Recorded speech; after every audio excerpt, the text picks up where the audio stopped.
Thank you, Senator Moody. Gentlemen, thank you for appearing before the committee this morning and your willingness to serve within this administration, all very important positions. I know that prior to my arrival here, several of my colleagues have raised the issue of independence within the NLRB and how important that is.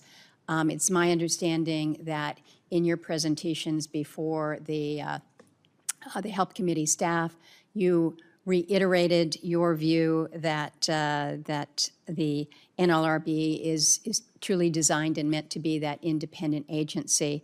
I would just ask for you to commit to me in this open hearing your commitment to enforce the National Labor Relations Act fairly, regardless of employer or union affiliation.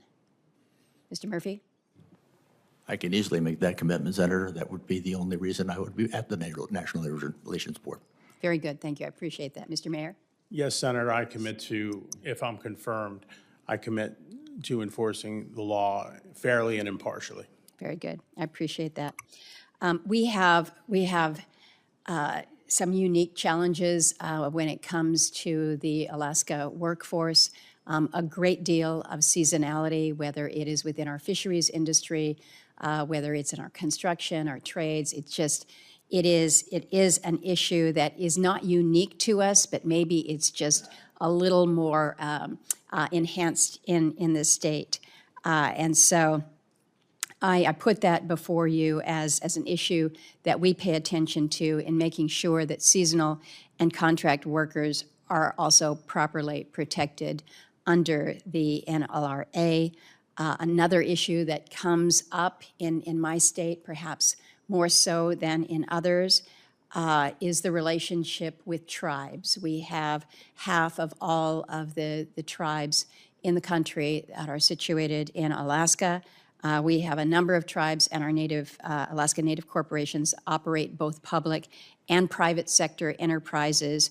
And so it creates an interesting situation as you deal with questions of labor law relating to sovereign entities and some oftentimes complex jurisdictional issues.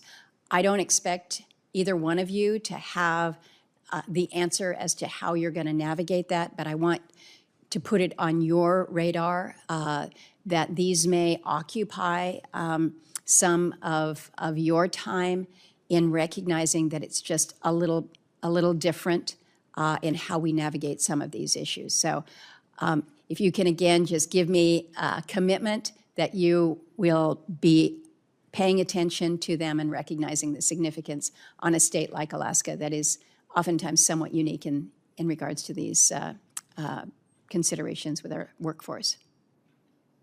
I can certainly understand how significant that is in Alaska. It's probably also very significant in the state of Oklahoma. Currently, there is pending a Tribal Reservation Act, I believe, before Congress, so I can't speak to the merits of that. Under a board case dating 10 to 15 years ago, San Manuel Bingo, the board asserted jurisdiction over tribal employers, both on and off the reservations, and to the extent that cases, and I've seen very few cases, I've been out of the board for 3 years, but very few cases in recent years involving tribal employers. But if the Congress wishes to revisit that issue, I can perfectly understand it because there's concerns about tribal governance as far as intruding on tribal governments, and we certainly, the board itself has said that it can't make any decision that would intrude upon a treaty. Very good, very good. Mr. Palmieri, let me turn to you for a moment here. I'm going to take it back to the issue that I just raised about our seafood, our fishing industry. The H-2B program is really very vital to the industry. Historically, our seafood processors have relied on H-2B workers to fill these workforce gaps. You're working in areas that you're not part of a community. You are out in the middle of absolutely nowhere.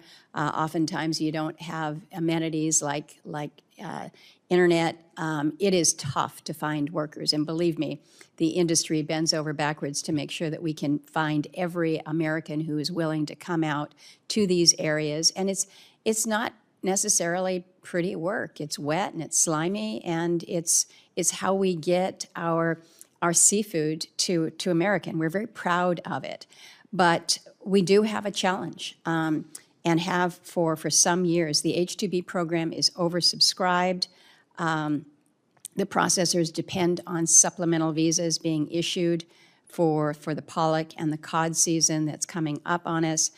I again, am raising this to you as an issue, but I would just hope that you would support issuing supplemental H-2Bs to the maximum extent that's authorized by law.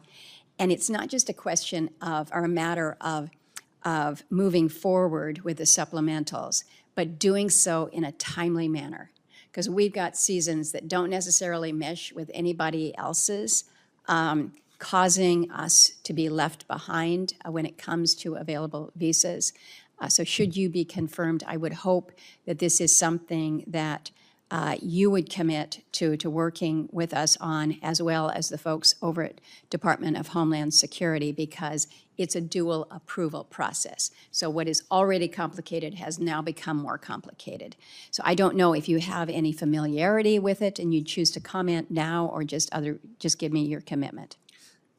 I'd just say that certainly in the first Trump administration, when I served in OMB, a range of these issues had certainly come before me and come to my attention. And I know that the president cares deeply about issues related to fisheries, fishermen, lobstermen, critically important careers, as well as the other seasonal labor that's so critical to Alaska. So I absolutely commit to work with you and your team on any of these issues, should they come before me if confirmed.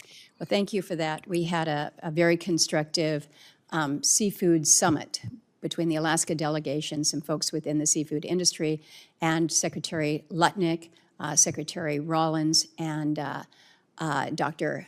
Kevin Hassett. It was really gratifying to hear their commitment to resolving many of these issues. And so I think you're right. I think the administration has taken a forward-leaning approach to it. Secretary Rollins, in my view, it was music to my ears to hear her say that fishermen are truly our farmers of the sea. And it's an important industry for our country. Last question for you. And since there's nobody here and my time has expired, but I can ignore the red on the panel here, I want to ask about apprenticeship opportunities in some very rural areas. As you know, in keeping with the President's executive order for Alaska on releasing our extraordinary potential for everything in the energy sector and beyond, our challenge is our workforce. We're a small population, and building that capable workforce is hard. It's a challenge that we accept, but providing appropriate training for those in the rural and the remote areas still remains a significant challenge. Because what happens is we've got apprenticeship programs, and it's super, but they're typically centralized in more populated areas. And when you come from a state where 80% of your communities are not connected by a road, it's just a challenge to get there. It's an expense to get there. You can't bring your family necessarily with you. And so it really is a very significant barrier. We have been trying to be creative in working with those in the everyone from the trades and the unions, the workforce development programs, but I would just ask for your willingness to work with me on finding some creative ways to support workforce development in our rural areas, where, again, communities are off the road system, they're disconnected from some of the traditional workforce. And when I say creative, one of the things that has come to my attention is if there was just childcare that I could get assistance with so that I could leave my community for the several-week period, And typically we don't think about apprenticeships and providing childcare, but we've got to figure out ways to break down the barrier. So I would just ask for your help and your support on that. Thank you, Senator. Had an opportunity to visit with some of your staff earlier in this process, and so I think we know the unique challenges that Alaska faces. And again, I feel like from the first Trump administration to this, Alaska has always had sort of a special place in the administration's heart and thinking. And especially in front of all of your colleagues, I think we can say Alaska is obviously one of the best and most important states.